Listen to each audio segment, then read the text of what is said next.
이게 떨어진다는 것은 앞으로 물가 상승률이 떨어질 것이다. 아.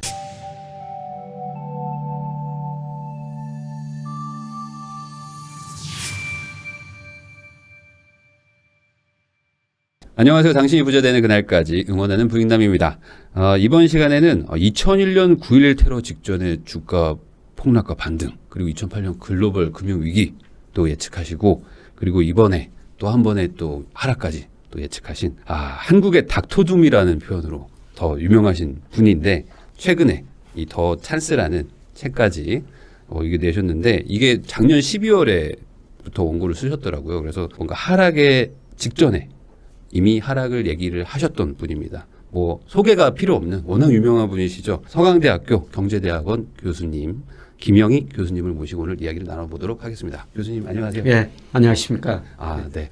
제가 이제 소개를 한국의 닥터둠 이렇게 얘기를 했는데, 크게 뭐 이렇게 개의치 않아 하신다고 얘기를 하시긴 하시더라고요. 예, 제가 늘 그 데이터에 의존해가지고요. 뭐 2006년까지는 언론들이 저를 최고의 락간론자라고 그랬었어요. 락간론자. 예, 그때까지는 주가 오른다 그랬는데 2007년에 미국에서 글로벌 금융위기 온다. 그다음에 2019년에 또 책을 내면서 2020년에 어려워진다. 뭐 이런 어려운 시기를 좀 예측했더니 언론들이 닥터둠이라고 표현하는데 저는 뭐 늘 그 데이터를 보고 해석을 합니다. 그러니까 이게 뭔가 뭐 비관주의자라기보다는 데이터에 기반해서 말씀하시는 거잖아요. 이제 그런 데이터들을 보니까 지금 뭔가 이제 좀 위기가 올 수 있다. 그렇습니다. 그래서 이 책 보니까 이미 12월에 이런 얘기를 하셨던데, 이 책 자체는 5월에 나왔는데 원고는 거의 12월부터 이미 나온 거더라고요. 이 책 전에 제가 작년 그 상반기에 그레이트 리셋이라는 책을 썼는데요. 사실 그때 예상한 것들이 지금 그대로 비슷하게 진행되고 있죠. 그렇죠. 이거는 그 책의 후속판이고요. 좀 데이터를 업데이트한 것뿐입니다. 그렇죠. 그러니까 이게 막 오늘 내가 얘기한 게 내일부터 막 탁 떨어진다 그렇게 맞출 수는 없잖아요. 사실. 그렇죠. 근데 이제 어떤 추세를 봤을 때 작년 상반기에 이미 좀 어느 정도 하락을 예측하셨는데 그게 이제 약간의 시차를 뒀을 뿐이지만 이제 오고 있다. 이렇게 보면 될까요? 그렇습니다. 그러면은 지금 제가 이제 여쭤보고 싶은 게 뭐 여러 가지인데, 우선 기본적으로 지금 뭐 특히 부동산 채널이다 보니까 금리 뭐 이거에 대해서 엄청 신경 쓰시는데 그 금리의 기반은 결국에 물가 상승. 그렇죠. 그리고 한국이라기보다는 물론 한국도 있지만 미국에서 금리가 막 너무 많이 올라갈 거다. 그러니까 한국이 막 올린다. 결국 이 물가잖아요. 그러면 이 물가, 미국 물가 특히 언제까지 올라가는 겁니까 이거? 미국 물가가 지난 5월 달에 8.6% 올랐고 아마 6월에도 뭐 8% 이상 오를 겁니다. 그런데 최근에 유가가 좀 많이 떨어지고 있고 각종 원자재 가격 떨어졌거든요. 그다음에 미국 사람들이 소비를 좀 줄이고 있어요. 그러다 보니까 수요가 위축되면서 아마 물가 상승률이 5월 혹은 6월이 정점이었을 것 같습니다. 그래요? 그래서 이제 7월 물가 굉장히 중요한데요. 7월 물가가 8월 중순경에 발표되거든요. 그때 이제 보면은 7월 물가가 5, 6월보다 좀 낮아졌을 것이다. 저는 이렇게 전망을 하고 있고요. 그러면 물가 상승 압력에 뭐 계속 요새 인플레 이야기하고 있는데 인플레 이야기는 조금 줄어들 것 같습니다. 우리나라도 아마 마찬가지일 것 같고. 근데 뭐 지금 뭐 제가 알기로는 막 전쟁 나고 막 유가 올라가고 뭐 지금 물가가 떨어질 일이 없다 막 그러는데 실제로 뭐 기사 보니까 뭐 유가가 갑자기 급락하고 막 원자재들이 막 갑자기 내려가고 막 하더라고요. 그만큼 수요가 위축된다는 겁니다. 소비가 위축되니까 결국 시차를 두고 기업들이 생산을 줄일 수밖에 없습니다. 생산을 줄이면은 원자재가 덜 필요하죠. 그래서 경기를 대표하는 구리 가격이 엄청 많이 떨어졌고요. 다른 원자재까지 다 많이 떨어졌어요. 근데 지금 가장 늦게 지금 유가가 떨어지고 있는 것이죠. 제가 일반인의 생각으로 생각하면 물가가 막 올라간다는 거는 사람들이 막 물건을 사고 싶은데 물건이 없어가지고 막 올라간다 이렇게 생각할 수도 있는데 그게 아니고 사람들이 지금 사기를 이제 주저하는 건가요? 그렇죠. 소비가 위축된다. 요새 보면 뭐 삼성전자, LG전자 재고가 많이 쌓이고 있다. 이런 보도들이 언론에 나오고 있는데요. 사람들이 이제 물건을 더 산다는 거죠. 왜 그러냐면은 살만한 구매력이 줄어들거든요. 구매력이 줄었다. 예를 들어서 우리 임금은 1년에 한 번씩 올리죠. 연말이나 연초에. 그리고 어떤 사람들은 2, 3년 계약을 했는데 그 사이 그 물가가 올라 버리니까 임금은 1년에 한 번 오르는데 자기 실질 구매력이 줄어들어 버리는 겁니다. 그렇겠죠. 구매력이 줄어드니까 소비할 여지가 없죠. 그리고 심리적인 건데요. 요새 뭐 여러 군데서 내년에 경기 침체에 네. 빠진다. 그러면 네. 사람들이 심리가 위축돼 가지고요. 소비를 안 해버립니다. 네네. 그러면은 당연히 만드는 뭐 어떤 공장이나 기업 입장에서도 재고가 이제 쌓이네 하면서 이거 안 되겠다, 안 만들어야 되겠다 예. 하면서 또 원자재 같은 것들도 또 수요가 좀 줄고 수요가 줄어들고 또 재고가 많이 쌓이면 그 재고를 처리해야 되니까요. 네. 그 상품 가격을 낮출 수밖에 없거든요. 그러면 이게 악순환으로 가는 건가요? 아니면 좀 물건 가격이 좀 내려가면 다시 또 소비가 살아나고 뭐 이런 건가요? 물가가 떨어지면 다시 소비가 늘어날 텐데요. 네.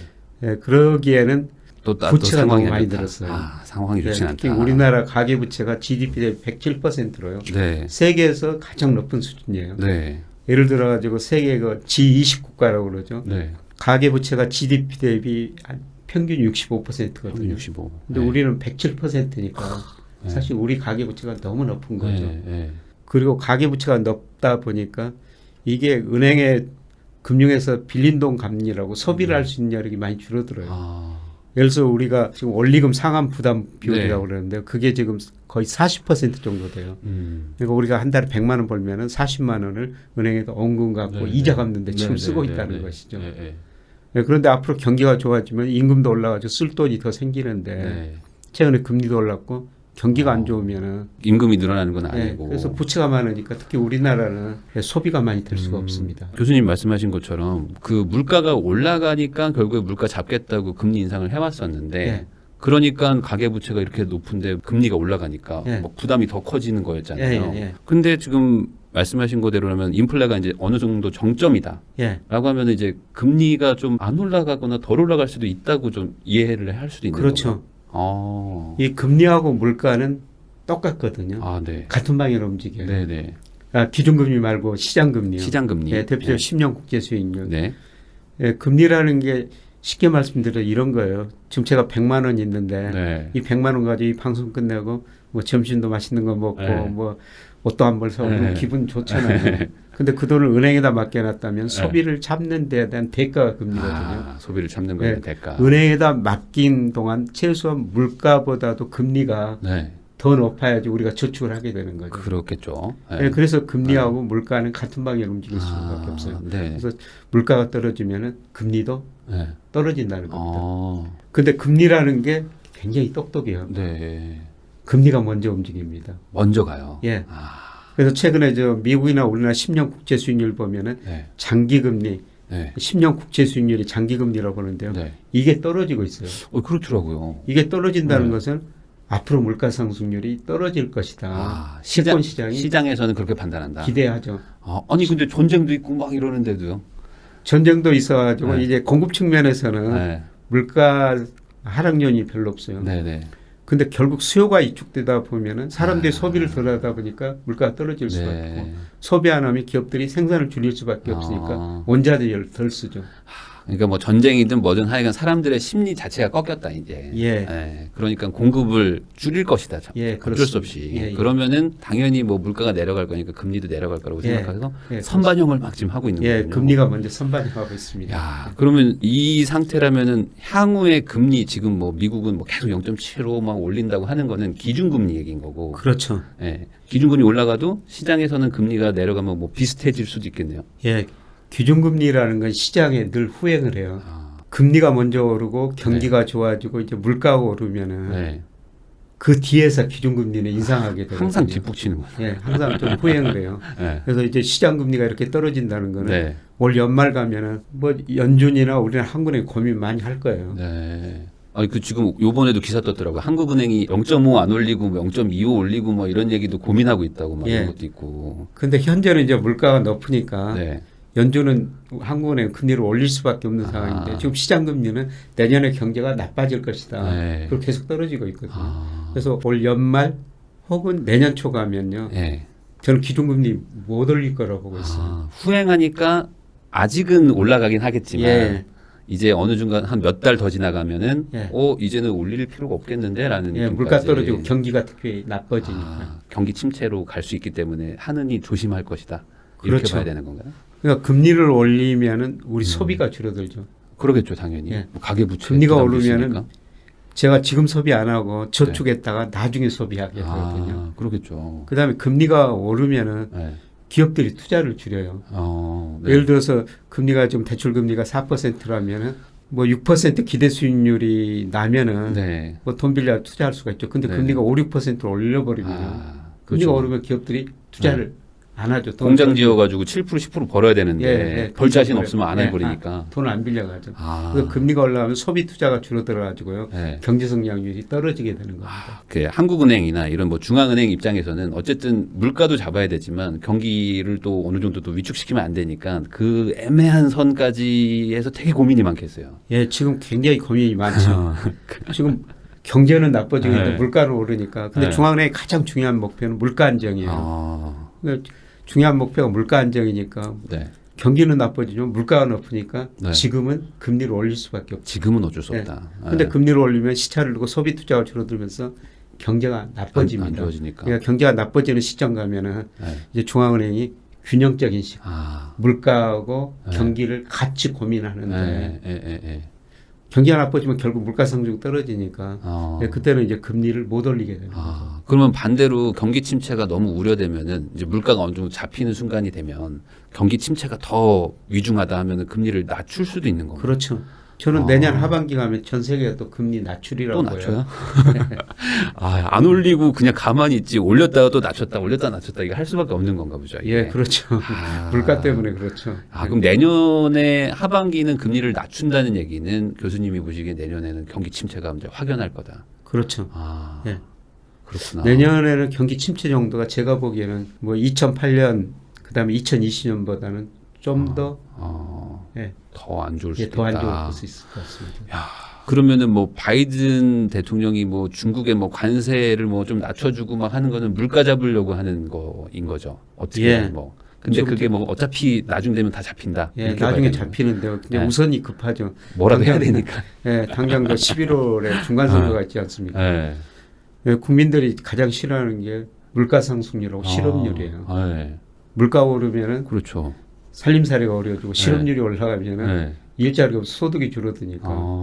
그래서 실업률하고 물가 상승률 두 개가 높으면 높을수록 정치 그 정부에 대한 인기가 떨어지는 거, 그렇죠. 지지율이 떨어지는 거고. 제가 그거를 이게 정치적인 판단이구나라고 생각했던 게 학용품 관세를 깎아준다고 하더라고요. 왜 학용품을 깎아줄까 생각해보니까 엄마들 표를 잡아야 되나 보다. 예, 맞습니다. 그 정도로 지금 다급하니까 하는 거구나. 11월 선거가 중간 선거가 있으니까요. 근데 어차피 뭐 그거랑 상관없이 시장에서는 이제 경기 침체로 보고 있기 때문에 지금 상황이 앞으로 금리가 내려갈 수도 있다라고 선반영하고 있다는 거. 근데 어쨌든 간에 뭐 연준이든 한국은행이든 후행하신다고 했으니까 어쩔 수 없이 당장은 계속 올라는 가겠네요. 그렇죠. 어쩔 수 없이. 근데 얼마나 후행을 하냐면은 예를 들어서 한국은행 2008년 8월에 물가로 경기 좋다고 금리 올렸거든요. 근데 며칠 후에 미국에서 글로벌 금융위기가 시작됐어요. 그 정도도 알 수가 그만큼 없구나. 현재를 보고 통화정책을 판단한다는 거죠. 저도 기억납니다. 그런데 어떻든 현재는 물가가 너무 높으니까 금리를 올릴 수밖에 없다는 겁니다. 그러니까 뭐 수치상 이런데 어떡하냐 올려야지. 근데 또 갑자기 또 확 꺾이면 또 낮추고. 그렇죠. 이렇게 어쩔 수 없이 가는 거예요. 그러니까 금리라는 걸 늘 선제적이어야 되는데요. 금리가 올리면은 제가 이렇게 분석해보면 한 6개월 정도 시차를 두고 소비 투자에 영향을 가장 크게 주거든요. 그런데 6개월 후로는 좀 잘 모르죠. 그런데 지금은 물가가 오르니까 지금 상황 보고 금리를 한국은행은 올릴 수밖에 없죠. 근데 뭐 이런 얘기도 어디선가 들었는데 한국 경제 괜찮다. 지금 뭐 수출도 뭐 나름도 괜찮고 뭐 앞으로 뭐 우리가 그래도 뭐 나름 괜찮은 업종을 가지고 있지 않냐. 뭐 조선도 뭐 부활하고 뭐 이런 얘기들도 있는데 그런 거로는 지금 해결이 안 되는 어떤 침체가 있을 수 있는 건가요, 이게? 말씀하시는 것처럼 반도체, 뭐 세계적인 디램에서 경쟁력 가지고 있죠. 그다음에 조선도 요새 좋아지고 있으니까. 그리고 일부가 2차 전지 이런 것도 우리가 경쟁력 있는 기업을 가지고 있거든요. 그런데 우리 경제 문제점은 세계 경제 의존도가 너무 크다는 거죠. 그래서 우리 국내 총생산 GDP에서 수출이 차지하는 비중이 44%예요.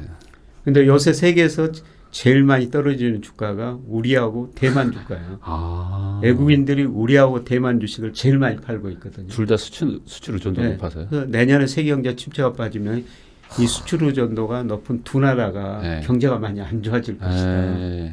그렇구나. 야, 이 세계에 움직이는 자금은 자비가 없군요. 그냥 그렇죠. 봤을 때 얘네들이 제일 타격이 크겠다 싶으면 그냥 빼는 거군요. 예. 야, 그러면은 미국도 그렇고 중국도 그렇고 뭐 전체적으로 이렇게 침체가 다 같이 오는 건가요? 왜냐면 우리나라 어쨌든 수출을 해야 될 텐데. 예. 중국하고 미국한테 제일 많이 하지 않나요? 그렇죠. 동남아도 우리 하겠지만. 수출 비중이 네. 미국 비중이 15%, 중국 비중 한 25%, 15, 25. 아세안 비중이 한 19% 정도 되거든요. 그럼 이거 합치면은 뭐 전부 다네요.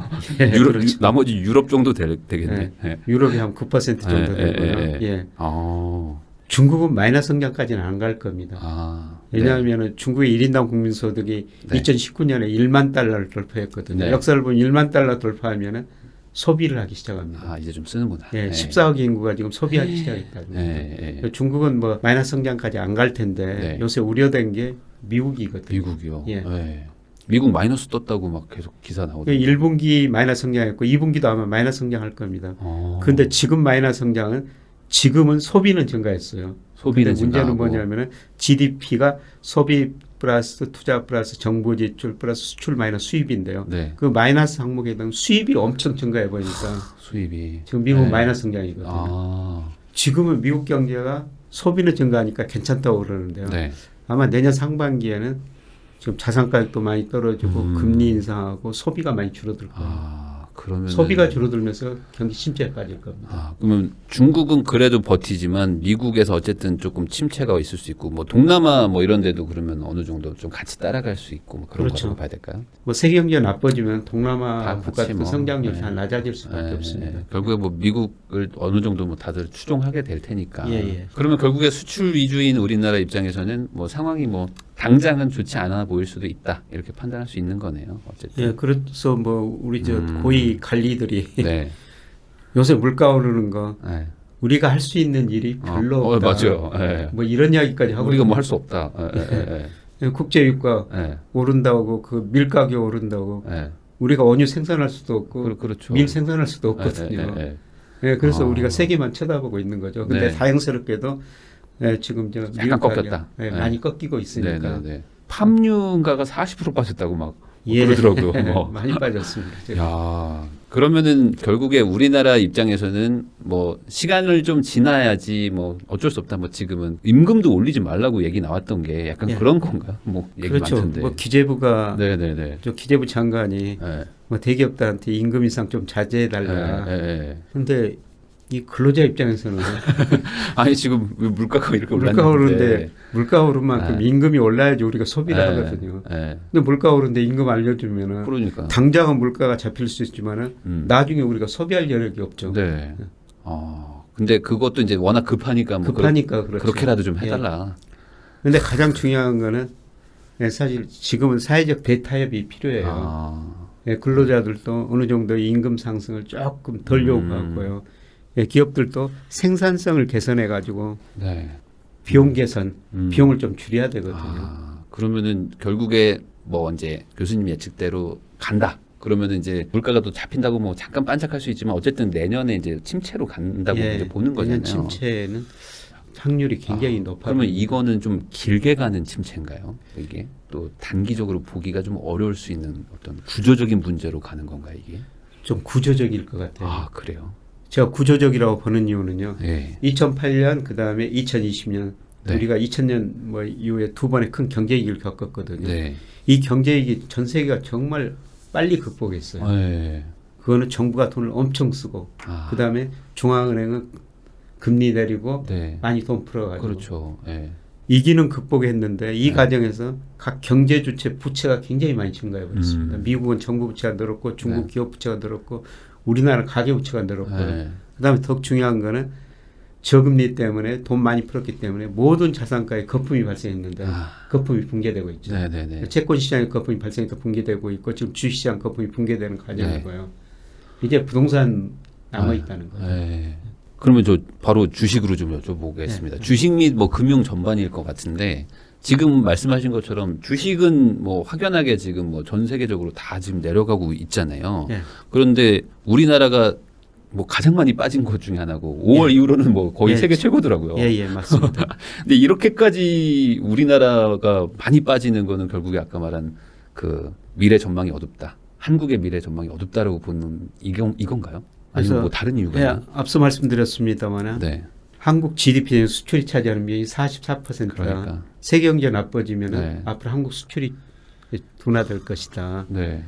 그래서 일부 경제학자들은 한국 경제 세계 경제 풍향계라고 그래요. 네. 또 탄광 속에 카나리아다. 아. 옛날 강부들이 네. 탄광 일을 할 때 카나리아를 먼저 데리고 들어갔다는 네, 네. 겁니다. 그래서 카나리아가 비틀거리거나 네. 카나리아가 죽으면 아 이산화탄소가 새고 있구나. 네, 네, 네. 그래서 일을 안 했다는 거죠. 네. 네, 그런데 한국 수출이 나빠지고 한국 주가가 떨어지면요. 네. 세계 경제가 나빠진다는 겁니다. 지금이 어느 정도 침체를 많이 반영한 건가요? 아니면 뭐 지금보다 더 내려가야 되는 건지 뭐 이게 지금 어떻게 판단을 해야 되는 거예요? 그게 늘 기간의 문제인데요. 네. 저는 올 하반기까지만 보면 최근에 그 주가가 2,300 이하로 떨어졌는데 네. 그런 거 예상되는 내년 침체까지도 이 주가가 상당히 반영했을 이미 것이다. 과다하게 반영한 거일 수도 있다. 예, 예. 아. 그래서 제가 그 작년 하반기부터는 계속 네. 저 주식 비중 좀 줄여주십시오 이렇게 네. 말씀을 드렸어요. 네. 우리 코스피하고 주가지수 상관계수가 제일 높은 게 일평균 수출 금액입니다. 네. 근데 이것 가지고 제가 작년 그 4월 평가해 보니까 코스피가 일평균 수출에 한 40% 정도 앞서갔어요. 아. 네. 네, 그런데 6월 데이터를 분석해 보니까 14% 정도 저평가됐습니다. 네네네네. 오히려 예. 지금은 상당히 내년 경기 침체를 우리 주가가 네. 상당히 반영했다. 약간 공포감이 더 들어가 있다 지금. 예, 예. 물론 또 내년에 경기 침체가 실제로 오면요. 또 한 번 떨어질 수가 그래요? 있습니다. 네, 그런데 지금 2,300 주가는 네. 예, 그런 저 경기 침체 예상되는 경기 침체까지 저는 많이 반영됐다.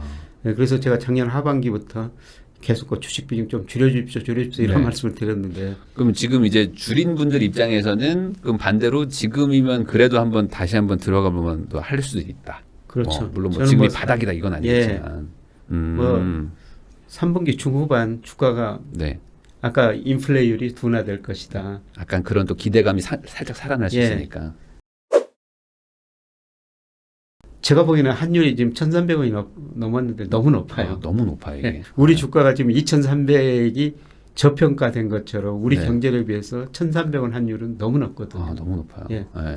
저는 환율이 조만간 떨어지리라 보고 있어요. 네. 환율이 떨어질 때 일부 외국인들이 한 차익을 노리면서 우리 주식을 사게 되거든요. 또 들어오기도 하는구나. 네, 그래서 네. 아마 8, 9월에는 주가가 상당히 오르리라 보고 있어요. 근데 이거에 속으면 안 된다. 잠깐 반짝하고 다시 또 내려갈 확률도 있다. 아직은 그 상승 추세는 아니고 네. 뭐 내년 실제로 경기가 침체가 저는 온다고 생각되는데 네. 굉장히 위험한 얘기들이 많이 나올 거거든요. 그러겠죠. 네, 그러면 되면- 주가가 한 단계 더 떨어질 수 있다고 보고 있어요. 반등이 네. 흔히들 그 베어마켓 랠리다, 데드캣 바운스다 네네네. 이런 이야기가 나요. 네네. 그 정도로 이번 상승 앞으로 상승이 온다면 데드캣이다. 예. 한번 반짝하고 다시 내려간다. 예, 예. 근데 요게 또 어느 정도 또 그 좀 차익이 있다 그러면 잠깐 들어가 볼 만도 할 수 있는 들어갈 거잖아요. 만하죠. 네, 지금 과도하게 좀 네. 낮다고 보면 저는 최소한 그 10% 이상은 오르라 보고 있거든요. 10% 정도. 그 정도는 10%라면 굉장히 괜찮은 크고요. 거죠. 네. 코스피가 주가 지수가 10% 오른다면 종목별로는 30% 오르는 종목도 있어요. 그래요. 예. 그러면은 특정 종목이라고 말하기도 참 뭐한 게 삼성전자는 사실 뭐 코스피랑 뭐 거의 뭐 다 같이 예. 움직이는 거니까 그러면은 삼성전자 지금 뭐 사람들 뭐 이 가격이면 산다고 한 가격이 이미 왔는데 사람들 못 사고 있잖아요. 예. 너무 많이 내려가 있어가지고 어차피 코스피 지수가 올라간다는 건 여기도 같이 올라간다고 봐야 될까 아니면 이거는 그렇죠. 좀 다르게 갈 수 있나요? 삼성전자는 코스피하고 거의 같은 방향으로 움직이니까. 그러면 삼성전자도 좀 예. 잠깐 반등할 수 있다. 예, 저는 10% 이상 오를 수가 있다. 그렇구나. 예, 예. 그리고 저 책에 보니까 배당주 얘기도 많이 예. 하시던데. 예. 주가가 올라가든 떨어지는데 관계없이 배당 투자는 꼭 하셔야 된다고 생각하고 있거든요. 배당 투자. 예. 네. 우리나라 좋은 기업들이 네. 배당 수익률이 4 내지 5% 되는 기업들이 네. 많이 있어요. 4에서 네, 5%. 대표적으로 제가 KT 같은 종목을 많이 말씀드리는데 네. 배당 성향이 거의 50% 되거든요. 50%. 그러니까 예를 들어서 순이익을 1,000억 냈다면 네. 그냥 500억을 네. 배당을 주는 거예요. 은행 이자보다 두세 배 높거든요. 그런데 5%니까. 예, 저도 뭐 개인적으로 은행에다는 단기적으로 쓸 돈만 맡깁니다. 예, 그런데 여유 있는 좋은 일하면은 저 은행에다 돈 안 맡겨요. 이 KT 같은 배당이 높은 주식 사죠. 그 4 내지 5% 배당 받고요. 기다리면 주가는 올라가거든요. 언젠가는 또 한 번씩 오니까. 오죠. 특히 올해 같은 이렇게 경기가 수축 국면에 들어서면요. 네. 통신주는 굉장히 안정적으로 움직여요. 뭐 경기 관련주는 지금 뭐 폭락했는데 그렇겠네요. 이 통신주 같은 거는 뭐 전화 안 쓰진 않으니까. 예. 그래서 오히려 이런 회사 주가는 올해도 올랐거든요. 아, 올해도 올랐어요. 예. 야, 그러면은 뭐 KT 가지고 계신 분들은 되게 뭐 기분이 좋으시겠네요. 지금 뭐 배당도 잘 줄 거고. 주가 지수 떨어졌는데 이건 올랐으니까 뭐 기분이 괜찮으신 거죠. 그러면 뭐 큰 틀에서는 뭐 삼성전자나 뭐 KT나 뭐 어쨌든 간에 우리나라 좀 코스피, 뭐 코스닥 뭐 이런데 한국 주식에 좀 투자해 놓으면 나쁘진 않을 수 있는 시기가 맞다. 뭐 이렇게 보면 뭐 될까요? 어느 정도? 예. 그래서 제가 내년 상반기는 한 단계 더 떨어질 수 있다 이런 말씀을 드리고 있습니다만 네. 사실 멀리 보면은 네. 우리 주가가 굉장히 저평가형에 들어섰거든요. 네. 예, 실제로 저 명목 GDP 가지고 추정하면 뭐 적정 주가 3천이 나와요. 아, 적정 주가가 3천이에요. 예, 예. 그런데 지금 2,200 막 이렇게 와 있으면은 한 20-30% 네, 저평가된 거죠. 야, 그러니까 지금 같은 데는 여유돈이라면 그냥 네. 주식 사가지고 네. 3천 그러네요. 가거든요. 네. 3,300까지 언젠가 갔는데 간다. 네. 그냥 기다리시면 됩니다. 아니 그러네요. 제가 1년 전에 3,300 막 이랬었는데 예. 1년 만에 지금 거의 30% 35%가 지금 빠진 그렇죠. 건데 예. 그럼 이 정도면 정말 많은 낙폭인 거잖아요. 예. 근데 어떤 뭐 조건이나 뭐 환율이나 이런 것들까지도 지금 어쨌든 지금 아주 유리할 수 있는 예, 상황이다. 예, 그렇습니다. 올해부터 저는 내년 상반기까지 1년 동안은 네. 그냥 주식을 네. 꾸준히 그 나눠 사기는 시기라고 보고 있거든요. 네. 그래서 제가 내년 상반기 떨어진다고 말씀드렸습니다. 네, 네. 그게 안 떨어질 수도 있어요. 그럴 수도 있죠. 네. 또 문제는 바뀔 수 지금이 있으니까. 우리 주가가 굉장히 싸진 네. 이런 국면이라는 네. 겁니다. 대신에 이제 이러면 안 되겠죠. 막 한 번에 올인 막 이러면 안 되는 그거는 거고. 절대 안 되고요. 네. 특히 그 신용을 그런 건 돈 절대 빌려가지고 아니고. 지금 주식 하는 시기는 절대 아닙니다. 그 정도의 추세 상승장은 예, 아니다. 예, 예. 그런 건 아니고 그냥 조금씩 이제 나눠서 너무 큰 욕심 내지 말고. 예. 그럼 아까 말씀하신 그 환율 있잖아요. 예. 저 요즘 이제 환율이 왜 이래요라고 사람들이 막 생각하는 게 아니 이렇게까지 높을 수가 있나? 미국에서도 돈 이렇게 많이 풀었는데 예. 왜 환율은 오히려 올라가냐 막 이렇게 물어보는 분들도 많은데 예. 환율 내려가실 거라고 예측하잖아요. 지금 환율이 이거 1,300원이 넘어가지고 네. 1,300원이 넘은 거는 2008년 글로벌 금융위기 처음이거든요. 그럼 뭐 지금 금융위기 예, 수준 아닐 그 텐데 왜 이러는 거냐. 넘으니까 지금 금융위기 오지 않느냐, 네, 외환위기 네, 네. 오지 않느냐 이런 이야기가 많이 나오는데, 네. 근데 우리 그 가계 부채는 늘어났지만 우리 그 대준자산은 엄청 많이 늘어났어요. 대외 투자 자산. 예, 저거요. 뭐 해외 주식 투자하고 예, 막 우리가 해외 주식 투자하고 해외 자산 투자하고 예, 막 채권 이런 것들. 투자, 뭐 직접 투자 네. 얼마나 들어오냐면요. 네. 우리 저 투자 소득 수지가 투자 소득세는 주로 이자 소득하고 배당 소득인데 네, 네. 작년에 200억 달러가 들어왔어요. 200억 달러요? 예. 그러면 한 26조 막 이렇게 되는 거네. 25조. 예. 와. 그러니까 우리가 경상수지가 98년부터 계속 흑자가 났거든요. 네. 그 경상수 흑자는 돈으로 특히 우리 국민연금이 네. 해외 주식 사고 채권 사고 연금이 그리고 우리 또 통합개미 운동에 네. 이어가지고 서학개미라고 그러지 화학개미. 않습니까? 네. 그러니까 그분들이 미국 주식 사가지고 하긴 요즘 진짜 많이 사세요. 예. 네. 뭐 지금 뭐 손실은 봤지만요. 네. 그걸 가지고 있으면 일단 배당은 우리나라로 들어오거든요. 배당은 따박따박 주니까. 예, 그리고 미국 특히 국채 많이 사놨으니까 네. 이자 소득이 들어오는 거죠. 그러니까 그렇게 나가는 돈이 많다. 예. 환율이 이렇게 높다는 거는. 예. 근데 경상수지가 지금 많이 흑자 나는데도 네. 좀 나가는 돈이 많아가지고 저 환율이 좀 올랐는데요. 네. 근데 최근에 환율이 오른 것은 사실 달러 가치가 오른 것 때문이죠. 달러 가치가 예, 올랐다. 미국이 지금 금리를 굉장히 빨리 올린다. 그러니까 돈이라는 게 눈이 있어 수익률 높은 데로 이동하거든요. 네. 그러니까 미국이 금리를 많이 올린다니까 네. 미국으로 돈이 몰리죠. 음. 네, 그리고 러시아가 우크라이나 침공하니까 글로벌 금융시장 불확실성이 굉장히 높아졌지 않습니까? 네. 네, 그럴 때는 안전자산이 달러거든요. 네. 네, 달러를 사는 거죠. 그 코로나 때랑 비슷한 것 같아요. 코로나 때도 그때 막 빠지는데 갑자기 막 달러가 막 혼자 막 올라가고 막 예. 그랬더라고요. 그게 결국에 안전한 곳을 피한다. 막 이런 예. 거예요. 근데 지금 뭐 달러 지수라고 그러는데 선진국 네. 통화에서 달러 지수인데 이게 107까지 올라왔어요, 최근에. 107. 예. 100이 근데- 기준인가요? 아닙니다. 그러면은 네. 이게 107이라는 게 높은지 낮은지. 네, 높은지 이게 올라가면은 네. 높다, 이게 떨어지면 낮다. 어떤 네, 기준이 그런데- 있는 건 예, 아니고요. 예, 예. 네네. 제가 보기에는 뭐 미국 금리 인상, 그 다음에 뭐 러시아 우크라이나 전쟁 이게 네. 지금 환율이 다 반영이 된 것 같아요. 달러 이게 가치가. 최대치다. 예예. 그런데 내부적으로는 지금 미국 사람들이 소비를 많이 하다 보니까 수입이 워낙 많이 들어가지고 미국 네. 부채가 급증하고 있어요. 대부채가. 네. 좀 있으면 이 대부채 급증 이야기가 나올 겁니다. 근데 지금은 우선은 저 우크라이나 전쟁 금리 인상 문제가 나오는데요. 네. 이런 문제가 조금 잦아들면은 야 미국 부채가 너무 많구나. 너무 많다. 예. 이런 이야기 나올 거예요. 그래서 네. 조만간 저는 달러 가치가 떨어지고 달러 가치가 떨어지면 상대적으로 원화 가치는 올라가 환율이 떨어질 수밖에 없다는 거죠.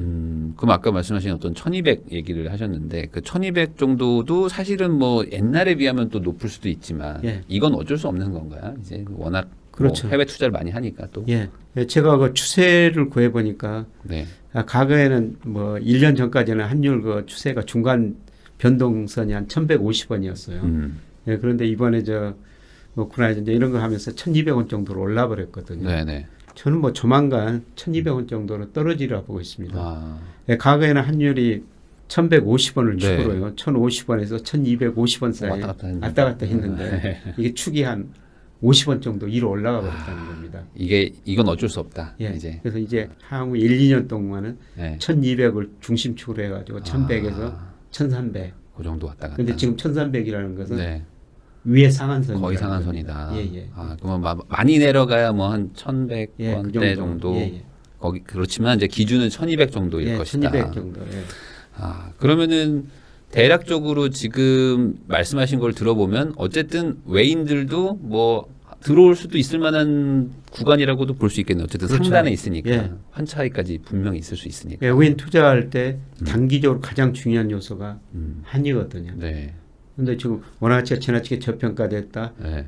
그렇게 생각하는 외국인들은 조만간 주식을 사리라고 보고 있어요. 아, 그러니까 이게 그거잖아요. 그러니까 그 서학개미 운동 하신 분들이 환율이 올라서 예. 많이 그 손해 본 거를 많이 좀 그렇죠. 회수하신 거잖아요. 했었죠. 예. 그거를 똑같이 그 반대로 생각하면 외국인들 입장에서도 그렇죠. 지금 들어오면 예. 만약에 내가 주식에서 까줘도 환율로 돈 벌 수 그렇죠. 있다. 예. 그러니까 들어온다는 예, 거죠. 그렇죠. 한 차익을 누리세요. 아, 지금 너무 저평가돼 있기 때문에 코스피 2,200, 300이면 외국인들도 조만간 한번 또 올 수도 그렇죠. 있고. 외국인 입장에서 보면 우리 코스피도 많이 떨어졌죠. 네. 한국 돈 가치도 네. 떨어졌죠. 그러네요. 두 가지 측면에서 이익을 볼 수가 있다는 거죠. 그러니까 외국인 입장에서는 지금 코스피가 2,000 정도라는 거죠. 거의 그는 그렇죠. 예, 예. 2,000 수준이다. 그럼 예. 야, 너무 좋은데 그냥 예. 꽁으로 200 먹는 느낌이잖아요. 그렇죠. 예. 아, 그러면은 언제 들어가지 생각하고 있을 수 예. 있다. 그래서 최근에 보면은 네. 뭐 5월, 6월까지 외국인들이 많이 팔다 7월 네. 들어서는 파는 규모가 아주 줄어들고 있거든요. 아, 이제 좀 그래서 간좀 저는 보고 조만간 있구나. 예, 살이라고 보고 있어요. 아, 요거 타이밍을 좀 한번 잡아볼 필요도 있겠네요. 분명히. 예, 저는 그 시점이 지금 가까워지고 있다고 보고 아, 있습니다. 그러니까 한 아무리 뭐 데드캣 바운스로 다시 떨어지더라도 이게 한 10% 정도 수준이라면은 예. 한번 해볼 만은 한 거니까. 예. 그래서 요새 주가가 뭐 많이 떨어지니까 뭐 네. 2,000m로 떨어진다 이런 전망도 나오고 있는데요. 아, 예, 저는 뭐 2,000으로 갈 확률보다는 네. 2,600, 700 갈 확률이 더 높다고 더 생각하고 높다. 있어요. 아, 근데 요즘에는 이제 워낙에 막 급격하게 막 움직이니까 예. 사실 뭐 저점을 말하기가 참 어렵긴 예, 하지만 맞습니다. 그래도 뭐 잠깐 내려가더라도 결국에 2,600으로 오히려 올라갈 확률이 높다. 예. 그 얘기를 해주시는 것 같아요. 그러면 뭐 외국인이나 기관이나 이런 곳들도 결국에는 뭐 지수 쪽으로 들어오든지 뭐 삼성전자 뭐 이렇게 대형주 위주로 들어온다고 주로 봐야 대형주 되겠죠. 삼성전자 사겠죠. 아, 그러면 지금 어떻게 개별 주식으로 접근하기보다는 지수에 투자를 해야 돼요. 예. 지금 같은 예, 분위기에서. 저는 코스피 200으로 우선 ETF 올라간 ETF가 있거든요. 네네네네. 그런 거죠. 예, 그 ETF 사라고 그러니까 어떤 사람은 네. 그러면 레버리지 사줘도 되잖아요. 2배짜리. 아니, 우리가 그 코스 한 2년 동안 너무 이 레버리지에 익숙해져 버린 것 같아요. 예, 보통 예. 막 2배, 3배를 써도 되냐. 이 상황이면 아니 교수님 10% 올라간다는데 레버리지로 20% 먹으면 안 예. 돼요? 이건 안 됩니까? 뭐 리스크를 충분히 감당할 수 있으면요. 예, 예. 뭐 사셔도 되는데 예, 지금은 그 뭐 예. 변동성이 큰 시기니까 아, 지금은 그렇죠. 그 레버리지 쓰시는 거는 그렇게 바람직스럽지는 않은 것 같습니다. 그러면은 그 동학개미 운동 이제 하시는 분들 지금 오히려 잠깐만 그럼 너무 미국도 많이 빠졌으니까 예. 아직 환율이 좀 높긴 하지만 그래도 한 번 더 물을 타볼까 하는 분들도 있을 텐데 그럴 거면 코스피인가요? 차라리 상황상 예, 미국에 투자하는 것보다는 미국에 투자하는 것보다 코스피인 거는요. 환율이 떨어질 거라는 우선은 환율이 거죠. 있으니까 예. 지금 미국 투자하면은 벌어봐야. 미국 주가도 올 수 있는 환율이 떨어진 예, 만큼 예. 예, 그만큼 지금까지는 사실 환율 때문에 미국 투자한 사람들이 이익을 봤는데 그러니까요. 앞으로는 그 반대 현상이 나타날 거예요. 벌어봐야 어차피 손해일 수 그래서 있으니까. 저는 이번에는 미국 주식보다는 우리 주식을 사시는 게 더 나을 것 같습니다. 단기적으로 이제 하반기를 얘기하시는 예, 거예요. 하반기를 하반기 기준으로는 예. 한국이 오히려 그래도 유리한 조건에 지금 처한 게 아닌가 이런 생각을 하시는 것 같아요. 그러면 지금 N 있잖아요. N. 예. 사실 N에 관심이 별로 없으시다가 다들 예. 저도 별로 관심이 없었는데 예. 갑자기 N이 엄청 싸다고 하니까 급 관심이 생기더라고요. 그러면 최근에 네. 나와서 저 N 좀 사십시오 네. 이런 말씀을 드리다 보니까 네. 저도 뭐 N에 관심이 많거든요. N은 어떻게 봐야 되는 거예요? N은 더 어렵다던데. 우선 N이 지나치게 저평가되는 거예요. 그건 맞아요. 예. 국제 결제하는 그 BIS라고 그러는데 네. 이게 매월 그 실질 실효환율을 계산해서 네. 각 통화 가치가 고평가됐냐 저평가됐느냐. 네. 지금 달러는 한 25% 정도 가대평가돼 있고요. 고평가돼 있고. N은 39% 정도 가소평가돼 있어요. 야, 그럼 역사상 39%. 최저치거든요. 최저치예요. 예. 이 정도가. 예. 근데 39% 오른다는 이야기는 아니고요. 예. 지나치게 지나치다. 저평가됐다는 예, 거죠. 예, 예. 근데 시간이 갈수록 이게 어느 정도 접근해 가거든요. 아. 사실 그 N 가치가 떨어지는 거는 여러 가지 이유가 있습니다만 미국은 그 금리를 올렸는데요. 네. 미국, 일본은 금리 못 올리고 있어요. 안 올리고 있잖아요. 네. 또 시장 금리 오르는 것도 막고 있습니다. 예. 이거 수익률 통계 일드 커브 컨트롤이라고 그러는데 네. 지금 미국은 금리가 오르고 있는데 일본은 10년 국제 수익률이 0.25% 딱 못 박아놨어요. 그거 올라가면은 돈을 풀어가지고 국제 사주는 겁니다. 그러니까 뭔가 다른 나라들하고 다르게 얘네는 왜 아직도 코로나 때처럼 하고 있지? 뭐 이런 느낌이잖아요. 예, 그만큼 네. 일본 경제가 나쁘거든요. 안 좋아서. 일본 GDP가요. 명목 GDP가 1995년 수준이에요. 야, 20년, 25년 전이에요. 예, 25년 거의 비슷합니다. 연봉도 안 올랐다고 막. 예. 그렇구나. 예, 그런데 그렇게 저평가돼 있기 때문에 네. 예, 특히 저 미국 금리는 오르고 일본 금리는 못 오르니까 금리차 때문에 엔화가 약세 보여 있는데요. 네. 지금 미국 금리가 떨어지고 있거든요. 10년 국제 수익률. 네네. 금리차가 축소되고 있다는 네, 거예요. 이제 축소되니까. 예. 예, 그래서 저는 N 사시는 거는 괜찮은데요. 그럼 미국의 금리가 떨어지면 N이 다시 좀 고평가로 가는 거라고 봐야 되는 건가요? 저평가가 고평가로 그러니까 해소되는 거죠. 예. 그렇죠. 고평가는 아니고 상상할 수는 마이너스 없고요. 39%니까 마이너스 39%가 제로로 올라가고 있는 거죠. 예. 뭐 마이너스 20%, 예. 마이너스 15%. 그럼 올라간다는 거죠. 예, 우리 그렇죠. 입장에서는 N을 사놓으면 좋다는 예, 거네요. N을 사시는. 예, 지금은 달러보다는 저는 N을 사시는 게 더 좋다고 생각해요. 그래요. 하긴 지금 달러는 좀 위험한 구간이라는 거잖아요. 예, 말씀하신 대로 떨어질 수 있으니까. 그러면 지금 N을 사는 거는 그냥 뭐 엔화로 바꿔놓으면 되는 건가요? 아니면 뭐 또 다르게 어떻게 좀? 예, 은행에 가서 NI금 드시면 될 것 음. 같고요. 그다음 은행에서 N을 사시면 되는데 네. 물론 그 사고 파는데 수수료가 있기 때문에 그렇죠. 그런 것도 고려하셔야 되는데. 네. 근데 지금은 뭐 수수료를 고려하더라도 저는 수익은 날이라고 보고 있거든요. 그냥 NI금 같은 거 네. 들어놓으시면 괜찮을 것 같습니다. 물론 이자는 없습니다. 그렇겠죠. 거기는 뭐 금리가 없으니까. 그래도 워낙 저평가라고 판단될 수 있으니까. 예. 이 정도면 안전한 축에 들어가는 구간 아니냐. 예, 이 그렇습니다. 이야기신 것 같아요. 또 개인적인 궁금함인데 제가 또 금을 가지고 있거든요. 예. 그래서 금은 또 어떻게 움직이는 건가 이런 상황에서 그 코로나 때는 금도 같이 막 빠지고 막 그랬었거든요. 예. 막 그러다가 다시 올라가기도 했지만 금은 어떻게 봐야 돼요? 이게 금 가격을 결정하는 가장 중요한 요소가 달러거든요. 달러예요. 예, 지금 달러가 급등해 버리니까 네네. 금 가격은 사실 폭락해 버렸죠. 금이 좀 내려갔더라고요. 예. 지금 금이 지금 최근 뭐 2, 3일간 많이 내려갔는데요. 네네. 저는 이 수준에서는 네. 사셔도 괜찮을 것 같다. 그래요? 그런데 많이 사시는 네. 뭐 필요 없고요. 네네. 뭐 저는 투자 자산 한 10% 정도. 10%. 제가 그렇게 말씀드리는 거는 우리가 채권 사면 이자가 있고 주식 사면 배당이 있는데 네. 이 금이라는 거는 이자도 없고 배당도 없어요. 아무것도 없어요. 네, 그래서 오렌 버핏이 알을 낳지 않은 암탉이다 이런 이야기를 하는데요. 수탉이네. 예, 알을 뭐 이자도 배당도 없으니까 그러네. 아무것도 네, 없으니까. 사실 네. 많이 살 필요는 없거든요. 그렇죠. 네. 네, 그런데 리스크 관리용으로 한 10% 정도는 네, 가지고 계시는 건 또 괜찮을 것 같습니다. 제가 그렇게 보는 거는 네. 장기적으로는 달러 가치가 조만간 떨어지고 떨어지면. 앞으로도 더 떨어질 것이다.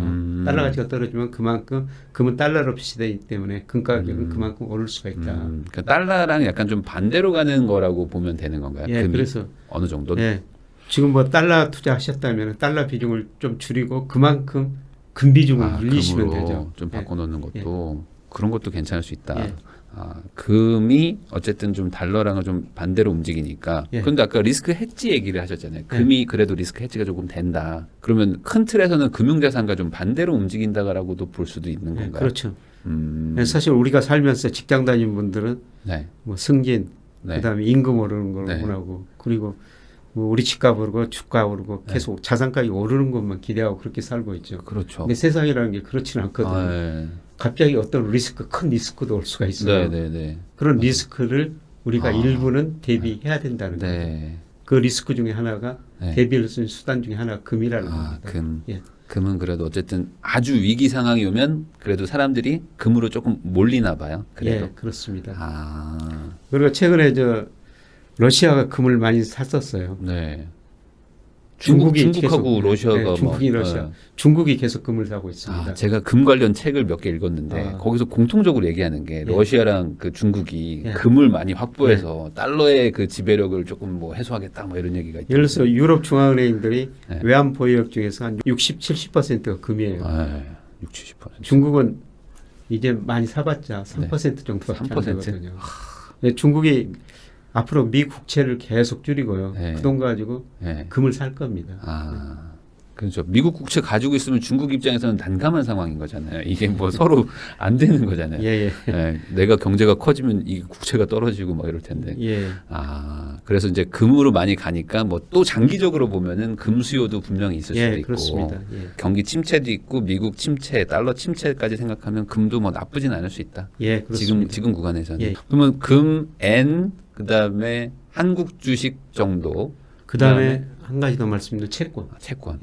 채권은 근데 너무 먼 얘기 같아가지고 사실. 사실 우리 가계 금융자산 중에서 뭐 어저께 1사분기 뭐 자금순환 발표가 됐는데요. 뭐 주식 비중은 직접 간접 합쳐서 22%인데요. 뭐 채권 비중 2.2%. 2.2%. 그럼 거의 안 가지고 있는. 채권은 거의 안 가지고 있거든요. 근데 지금 채권을 사야 되는 이유는 그럼 뭔가요? 지금까지는 금리가 올랐기 때문에 금리가 오르면 채권 가격이 떨어지거든요. 떨어지는데. 근데 금리가 떨어지면 채권 가격은 올라가요. 내년에. 그런데 내년에 경기 침체가 예상되면은 금리가 떨어질 수밖에 없어요. 그래서 지금 우리나라, 미국 장기 금리가 떨어지고 있거든요. 금리가 떨어지면 채권 가격은 거꾸로 올라가니까.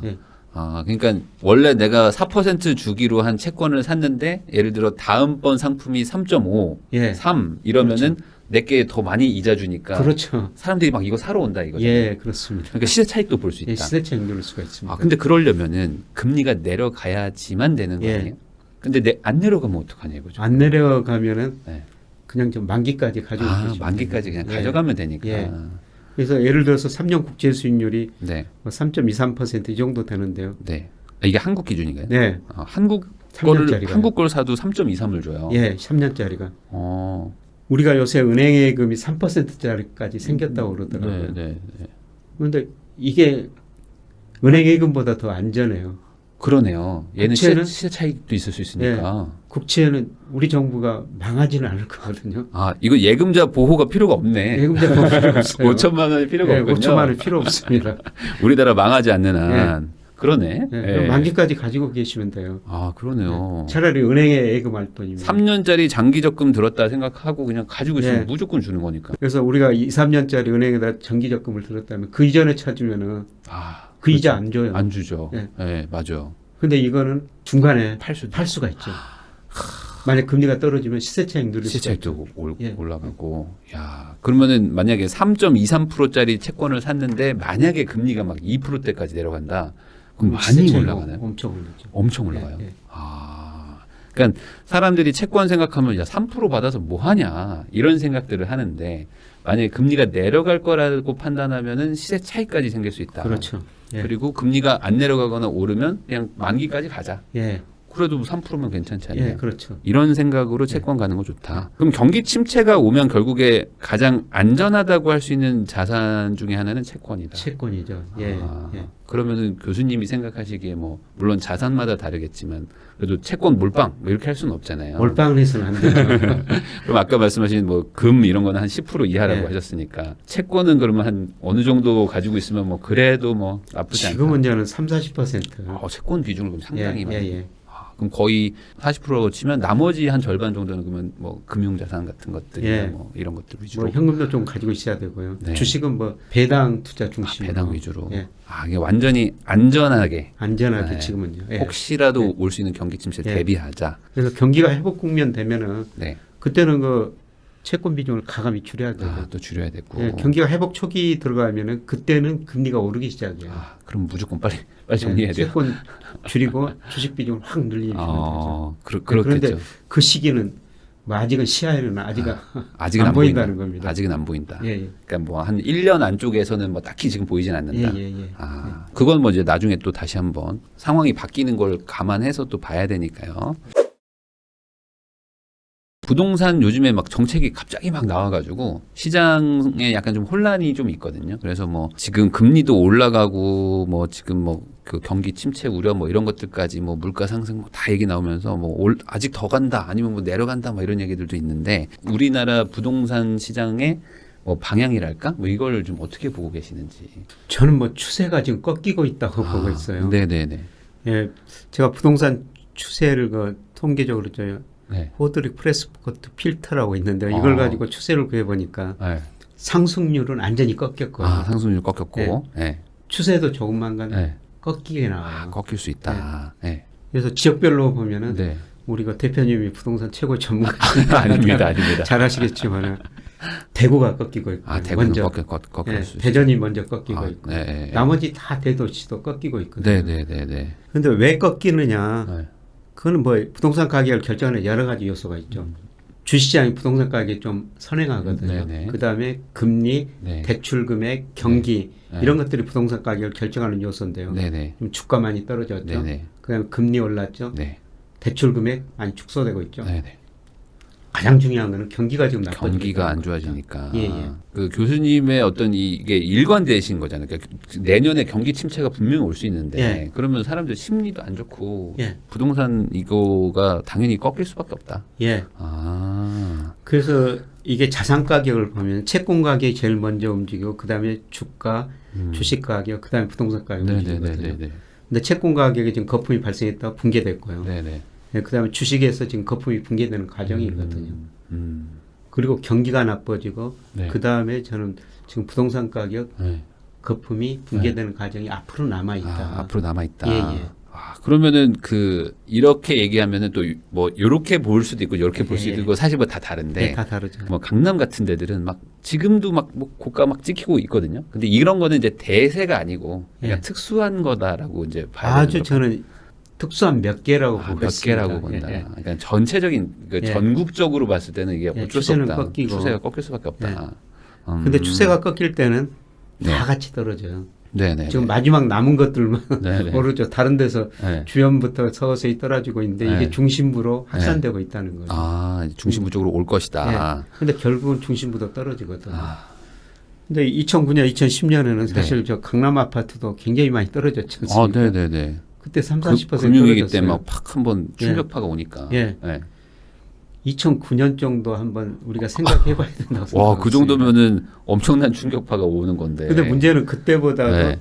우리 저 집값이 너무 많이 올랐다는 거죠. 하긴 오르긴 네. 많이 올랐습니다. 예, 집값을 평가하는 정도가 물가에 비해서 얼마나 올랐느냐, 네. 그다음에 소득에 비해서 얼마나 올랐느냐, 네. 그다음에 렌트에서 비해서 얼마나 올랐느냐 이런 거 가지고 평가하는데요. 네네. 이런 거 세 가지 요소 평가해 보면 전국이 한 30-40% 정도 가대평가돼 있고요. 30에서 40% 네. 정도. 네네. 강남은 50% 이상 가대평가돼 있어요.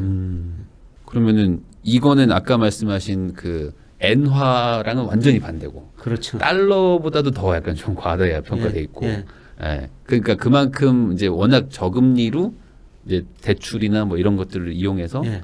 이제 펌핑돼 있다. 예. 이렇게 봐야 되는 거죠. 제가 앞서 주식 가격이 작년 4월에 40% 정도 네. 가대평가됐다가 네. 최근에 그 14% 정도로 저평가액에 들어섰다. 네. 그 자산 가격이라는 거는 네. 연착륙이라는 게 없습니다. 올라갈 때는 펀더멘탈 네. 가대평가죠. 떨어질 때는 과소평가예요. 네네네. 집값도 저는 마찬가지라는 거죠. 그러니까 그러면 어떤 충격의 어떤 계기가 오면은 확 내려갈 수도 있다. 예. 그게 이제 경기 충격이라는 겁니다. 네네네. 예. 그러니까 지금 이제 부동산 이제 가지고 있는 분들이나 이런 분들은 지금 금리 예. 금리 상승이 제일 무섭다. 예. 가계 대출을 이렇게 많이 받아놨는데 못 버틴다. 근데 반대로 금리가 좀 내려가면 또 상대적으로 버틸 여력이 생길 수도 있는 거잖아요. 이게. 예. 그러면은 이거는 어떻게 해석을 해야 되는 건지. 금리가 내려간다는 것은요. 앞으로 경기가 나빠진다는 거예요. 경기가 나빠진다. 예. 예. 그러니까 내리겠죠. 예. 경기 침체가 안 당하려고. 예. 예. 그 경기가 나빠진다는 것은 네. 내 임금이 별로 안 오르고 안 오르고 내 일자리가 안 많지 좋아지고. 않다는 겁니다. 예. 그 임금이 오르고 예. 그 다음에 아.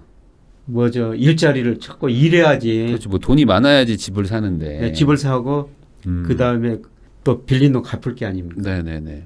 근데 우리나라 가계부채가 너무 높고요. 가계 원리금 상환 부담 비율이 40% 근접하거든요.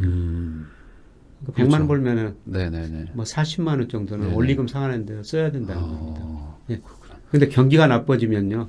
일자리가 줄어들고 임금이 네네.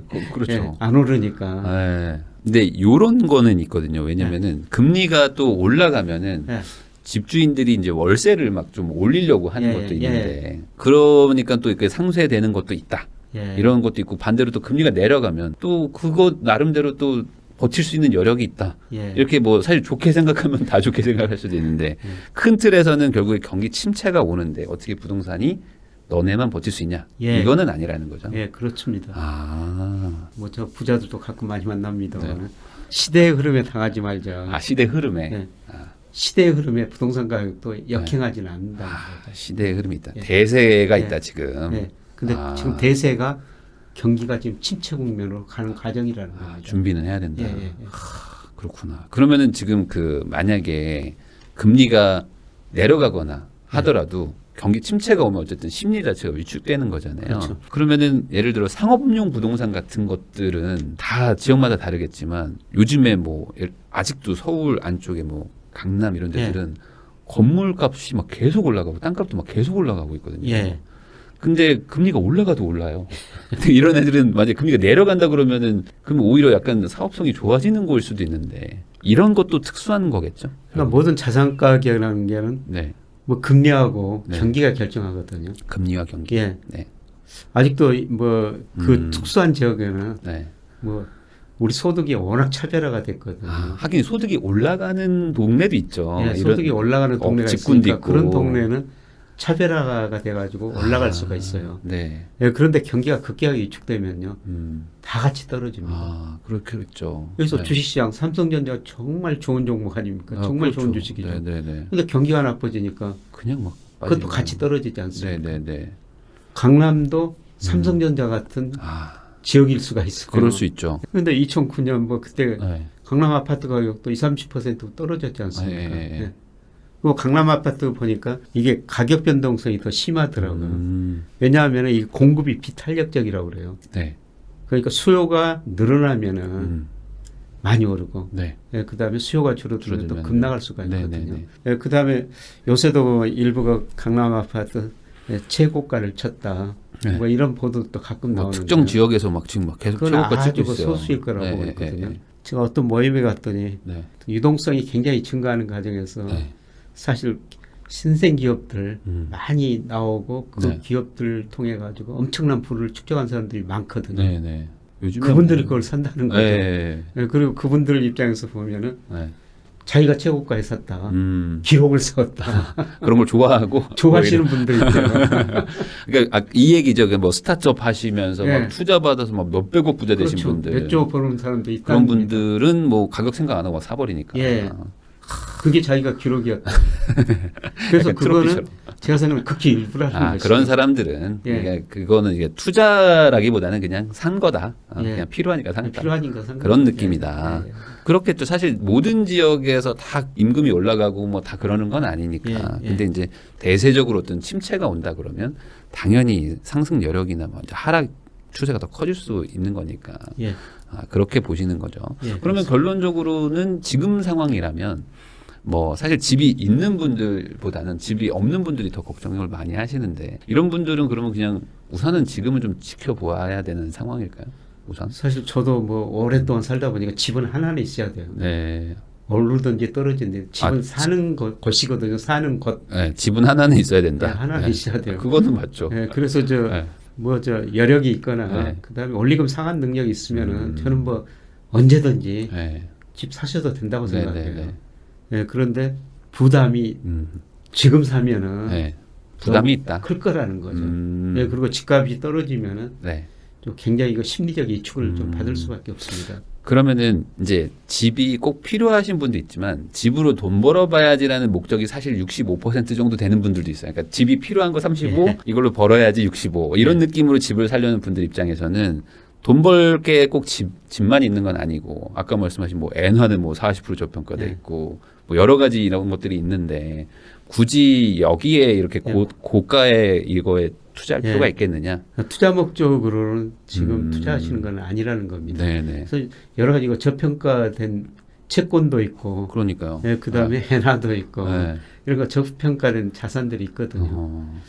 예, 그리고 저는 부동산 사이클 이야기할 때 제가 이거 2009년 10년 무렵에 여의도에서 한 아파트에서 전세 살았거든요. 네. 그때 무슨 고민을 했냐면은 혹시라도 집값이 전세 가격이 밑으로 떨어져가지고 제가 전세금을 돌려받지 깡통전세, 깡통전세, 역전세. 맞아요. 그때 그랬었죠. 네. 네. 하우스 푸어 뭐 그런 사이클이 있다는 거죠. 모든 자산 가격에. 네. 근데 제가 통계적으로 구해보니까 예, 그런 사이클이 이제 지금 초기 진입 국면이더라. 그러면은 여기서 궁금한 게 금융위기 같은 어떤 단기적인 충격파 같은 것들이 뭐 미국이나 우리나라에서 뭐 어떻게 일어날 수도 있나요? 혹시 지금 상황에서 아니면 그냥 침체인지 급락인지 뭐 그런 거를 어떻게 좀 예측할 수 있는 부분들이 있나요? 근데 금융회사들은 뭐 지난 2기를 겪으면서 좀 튼튼해졌어요. 아, 튼튼해졌어요. 예. 그런데 기업들 부채가 너무 높거든요. 기업에서. 예. 우리 기업 부채도 지금 IMF 경제위기 전보다 더 높습니다. 아, 지금 더 높아요. 97년에 GDP 우리 기업 부채가 107%였고요. 네. 예, 그런데 작년 말에 115%거든요. 야, 그래요. 우리 기업의 36%가 이자 보상 비율이 1 미만이에요. 좀비 기업들. 영업이익 내가지고 이자도 못 갚는다는 거죠. 대출 받아서 이자 네. 내는. 네. 그리고 가계부채가 너무 높아요. 네. 그러니까 이번에는 금융회사보다도 네. 기업이나 기업발. 가계가 더 타격을 받을 거라는 거예요. 저는 기업들이 많이 구조조정을 하리라 보고 있어요. 이번에 기업들이 구조조정하면은 투자가 줄어들고 임금이 안 임금 생기니까. 근로자들 해고당하면서 임금을 못 받고 실물 경제 충격이라고 보고 있습니다. 전반적으로는 당연히 실물 경제도 힘들 수밖에 없다. 예, 그렇습니다. 마지막으로 제가 질문 하나 하겠습니다. 이거 지금 책도 보면은 더 찬스잖아요. 그래서 이제 당신에게 찾아올 부의 대기회. 그러니까 지금 위기 다음에는 무조건 기회가 오는 거일 수 있으니까. 그렇죠. 그러면 지금 사실 자산 변동이 막 되게 극심한 시기여가지고 예.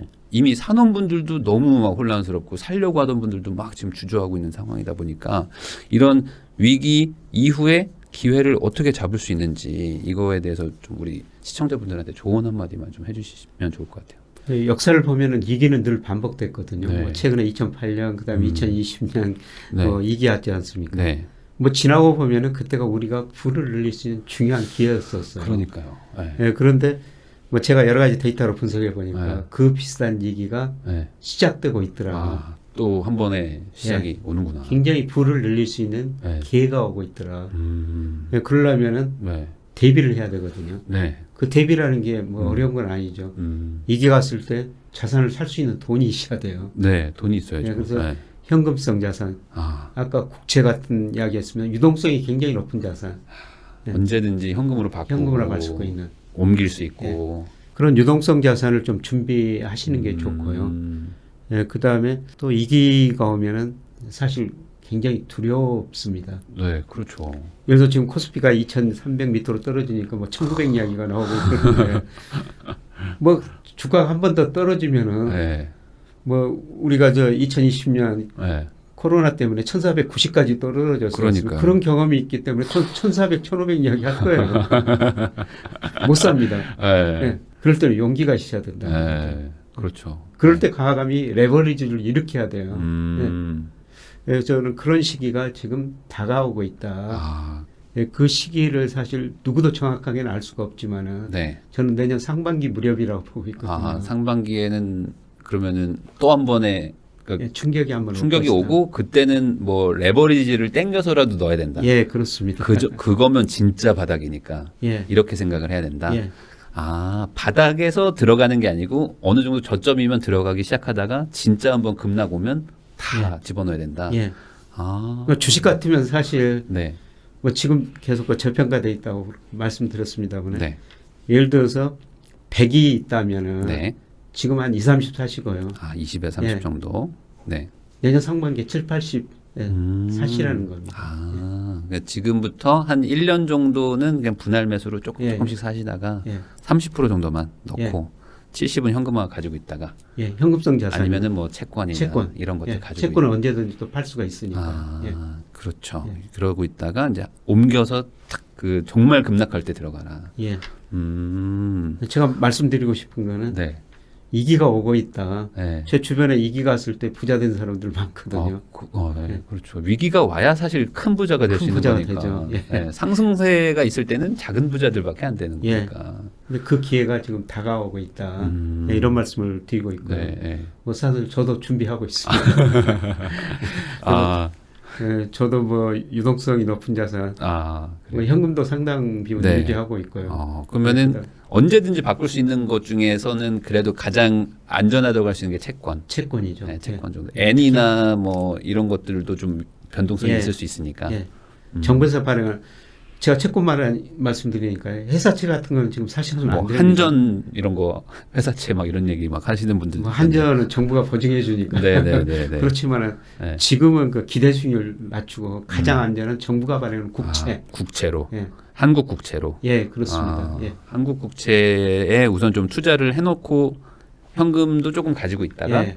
주식이나 이런 데서 조금 더 예. 빠지면 만약에 예. 그러면 이제 더 이제 비중을 늘리라. 주식도 싸게 살 수 있고 음, 특히 저는 내년 상반기에 부동산 가격이 부동산도 좀 한번 올 수 있어요. 있으니까. 예, 특히 이제 언론에서 네. 뭐 미국 부동산이 많이 떨어졌다, 우리 집값이 많이 떨어졌다 네. 이런 보도가 나오면요. 나오기 시작하면 예, 네. 그때는 주시장이 바닥이라는 거죠. 그때는 주식이 오히려 바닥인 거예요. 예, 그렇습니다. 부동산이 막 내려간다 할 때가 주식이 바닥이에요. 예, 그렇습니다. 이건 왜요? 이게 주가가 선반영 했으니까. 선반영. 그러니까 사실 이게 뭐 저희는 부동산 채널이긴 하지만 돈을 벌자고 말하는 거기 때문에 꼭 부동산으로 돈을 안 벌어도 다른 걸로 벌 수도 있으면 벌면 좋은 거니까 사실. 근데 이제 그런 의미에서 지금 어쨌든 저평가된 거를 사자는 얘기신 거잖아요. 예. 뭐가 됐든지 예, 간에. 예, 그렇습니다. 그러니까 조만간 저평가 구간이 분명히 오고 이미 온 것도 있기 때문에 예, 그런 데 들어가서 좀 안전하게 예. 마진을 좀 확보하는 식으로 사시라. 이런 얘기이신 것 그렇습니다. 같습니다. 당신에게 찾아올 부의 대기에 더 찬스. 그러니까 지금이 어찌 보면 찬스다라는 이야기를 해주신 것 같습니다. 네, 대한민국 대표 경제학자이시자 이제 주식, 부동산 뭐 모든 거에 대해서 다 전망도 해주실 수 있는 김영익 교수님을 모시고 오늘 경제 전반에 대한 얘기를 나눠본 것 같습니다. 다시 한번 나와주신 우리 교수님께 감사하다는 말씀을 전하면서 영상 마무리하도록 하겠습니다. 지금까지 저는 당신이 부자 되는 그날까지 응원하는 부익남이었습니다. 교수님 감사합니다. 네, 고맙습니다.